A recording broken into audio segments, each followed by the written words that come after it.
Churches are a place of refuge for any and everyone. As the adage goes, the church is a hospital for sinners. Especially within Protestant denominations in America, it is commonplace to find signs inviting unbelievers to attend service. It is certainly encouraged by church leadership that congregants invite their unsaved friends and family members that they might hear the message of the gospel. No doubt many people have heard the gospel in this fashion and have even been converted or born again as a result. My question is this: is it biblical? That is there a scriptural precedent for this common and often only form of evangelism in churches? Perhaps it is prudent to begin with this understanding. Perceived fruit from any engagement does not necessarily justify the engagement. For example, if a man were converted as a result of his stay on death row due to multiple homicides, that would hardly constitute a prescription for salvation. Remember that Saul of Tarsus was actively persecuting Christians when he was suddenly converted. Just because the Lord chooses to act mercifully in a situation does not mean that he approved of anything leading up to that moment. Often, God works despite our actions and not because of them. This is an important concept to bear in mind because frequently people allow their past experiences to dictate their present actions rather than the Scripture, because they have perceived some fruit from those experiences. I have often heard, "I know God approves of such and such because I have seen fruit." Not only is this flawed logic, but there is no biblical basis for this line of thought. I cannot overemphasize the phrase, "It is written." Appeal to experience at the expense of Scripture is a subtle form of idolatry. Do we actually care what the Word of God says? Or are we content doing whatever we please as long as we perceive fruit from it? Need I remind you that the heart is deceitful above all else and desperately wicked? Do not trust mere judgment, but ask, what is written concerning this? We must begin, stay, and end in the Word of God. The Holy Spirit will often prompt us to certain things, but He cannot contradict the very words He inspired. The Bible very clearly states not to forsake the assembling of ourselves together. What does ourselves mean? Given this was addressed to Christians, it means just that. 1 Corinthians 14, as all of the epistles, is written to Christians as well. Paul there gives directions for when you come together. The gathering of the saints is intended to be just that. Recall the Last Supper. Who was invited? The city? No, this was a private gathering for Jesus and his disciples. We see the same thing in Acts chapter 2 and verse 44. All who believed were together and had all things in common. There is a time and a place to evangelize the lost, and it is not while saints are gathered together. How could it be? For all the time Jesus spent preaching to the multitudes, he always retired privately with his disciples. Churches today have become permanent evangelistic crusades at the expense of the growth of true believers. As a result, most of what is done is geared toward the non-Christian in an attempt to make them feel more comfortable. Something referred to as entertaining the goats rather than feeding the sheep. This methodology is often referred to as the seeker-sensitive movement, but ironically, many who critique the seeker-sensitive movement employ the same methodologies with less ostentation. This must be understood. The whole premise of a church meeting, or gathering of the saints, is to glorify God and build one another up. to equip each other that we may be prepared to preach the gospel to the lost, not to gather lost people together to preach to them. Often, this preaching to the lost is in the form of an altar call. During this presentation, the pastor will invite people to raise their hand and eventually walk forward to pray a prayer. The notion of an altar call is unbiblical for several reasons. First of all, there is no example of it anywhere in Scripture. When biblical evangelism took place, the response was being cut to the heart such that they either cried out for mercy or they attempted to kill the messenger. It should be noted that this altar call or invitation method was one of the reasons Dr. Martin Lloyd-Jones refused to work with Billy Graham. Billy Graham wanted to partner with Martin Lloyd-Jones, who refused to consider unless two of Graham's practices were halted.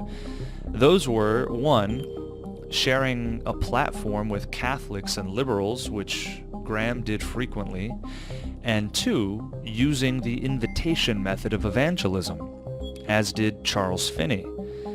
Graham refused to stop these, and Jones refused to partner with him. This method is a way to ensure a high percentage of false converts.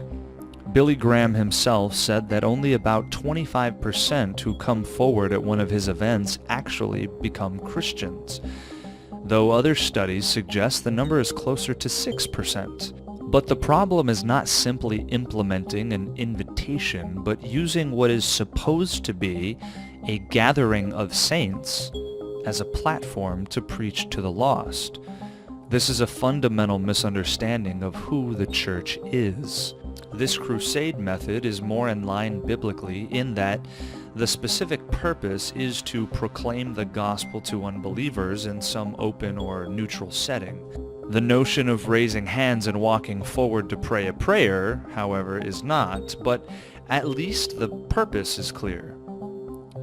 The impetus behind altar calls at church or inviting unbelievers is very often business growth.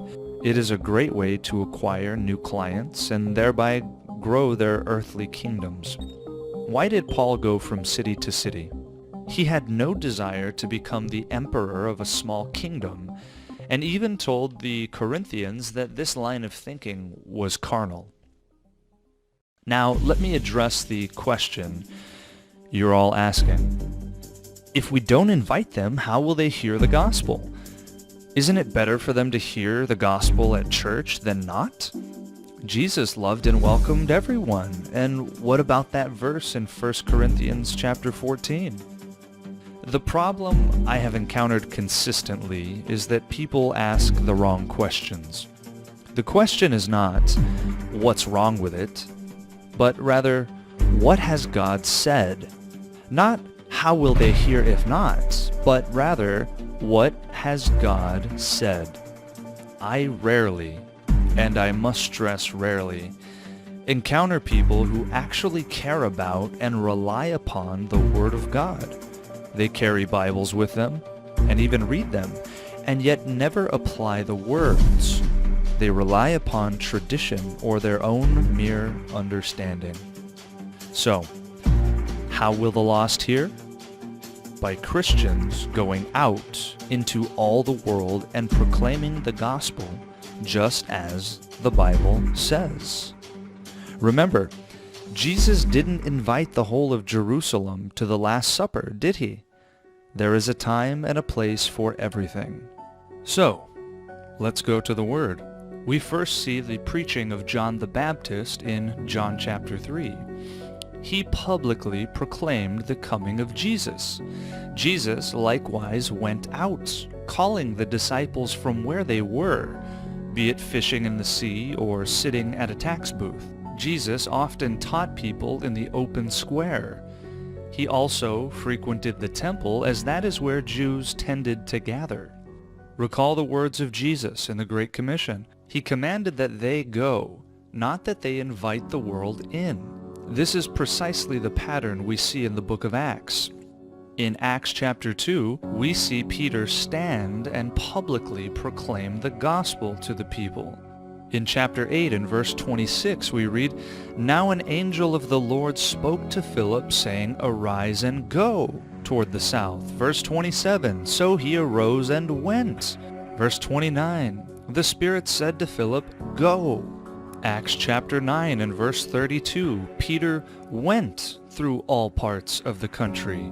Acts chapter 13 and verse 2, at the church in Antioch, as they ministered to the Lord and fasted, the Holy Spirit said, Now separate to me Barnabas and Saul for the work to which I have called them. Then, having fasted and prayed and laid hands on them, they sent them away. So, being sent out by the Holy Spirit, they went. They sailed to Cyprus, Salamis, the island of Paphos, Perga, Antioch in Pisidia, Lystra. In Acts chapter 14 and verse 21, when they had preached the gospel to that city and made many disciples, they returned to Lystra, Iconium, and Antioch. In Acts chapter 17, Paul is angered within him when he sees that the city is given over to idolatry. Therefore, he reasoned in the synagogue with the Jews and with the Gentile worshippers, and in the marketplace daily with those who happened to be there. Please note that when the apostles preached the gospel in the synagogues, they were attempting to draw the Jews out of those places and convert them to Christianity. This is not an example of evangelizing the lost in church, for afterward those who were converted were part of private gatherings in homes, not synagogues. Notice that Paul and his group did not establish non-profit corporations and endeavor in building projects. They simply preached the gospel, then discipled those who responded, who became the church. Then the apostles departed to continue proclaiming the gospel.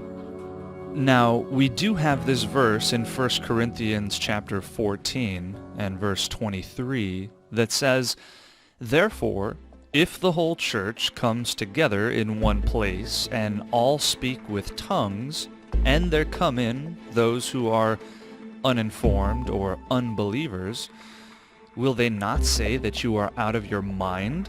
A couple of things must be noted here.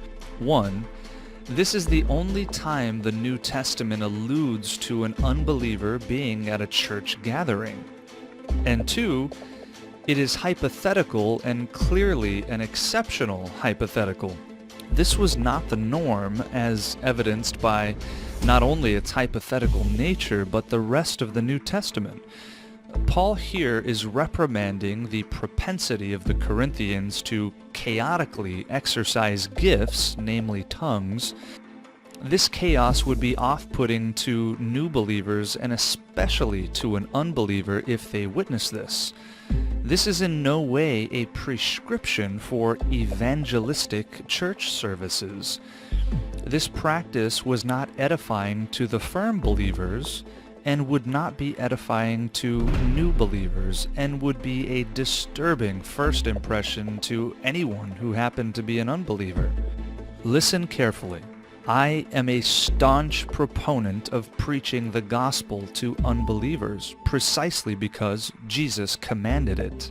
However, I am also a staunch advocate of the saints coming together privately to minister to the Lord and to minister to each other, as is also commanded.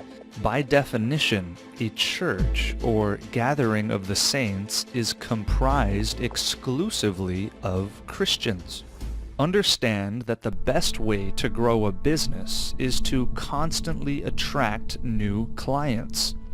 The more seats that are filled, the more money will be in the plate or the box. These altar calls rely heavily on music and peer pressure, as well as emotions.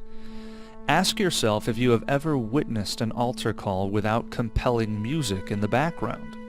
Why not? Because without it, you have significantly less emotional drive. The lights, the stage, the music, it all plays a role, and that's why they use it. And that is in part why there are so many false converts walking around embracing the likes of Hillsong United and Jesus culture. Sound doctrine is at best secondary to quality music and great lighting. This is carnal, and it is nonsense. These organizations are apostate and even approved of by the world. Woe to them. Jacob Prasch has often said, "No doxology without theology." This is correct. Singing to the Lord is great and even commanded, but not before establishing sound doctrine. To use emotionally influencing chord structures to persuade people to, quote, make decisions for Christ is manipulative and sinful. And even if it were pure preaching, the problem remains that the intention of the saints' gathering is to minister to God and minister to one another, break bread together, etc., not to have a mixed multitude gathering that is heavily tailored to newcomers. John the Baptist, Peter, Paul, and Jesus all sought out the lost and proclaimed the truth to them, but not to the exclusion of private gatherings. A church is a family. When my family is celebrating something, we never invite the city into our home. We invite family members. It would be unwise at best to invite any and everyone into an environment that included precious and vulnerable people that I love. That does not mean I hate the city, but walls and doors exist for a reason. Now, if we adopted someone, they would then be a part of our family, and as welcomed as anyone else from the family to join us in any gathering. True shepherds protect sheep from anything that is not a sheep. Neither wolves nor goats are allowed to be a part of the fold.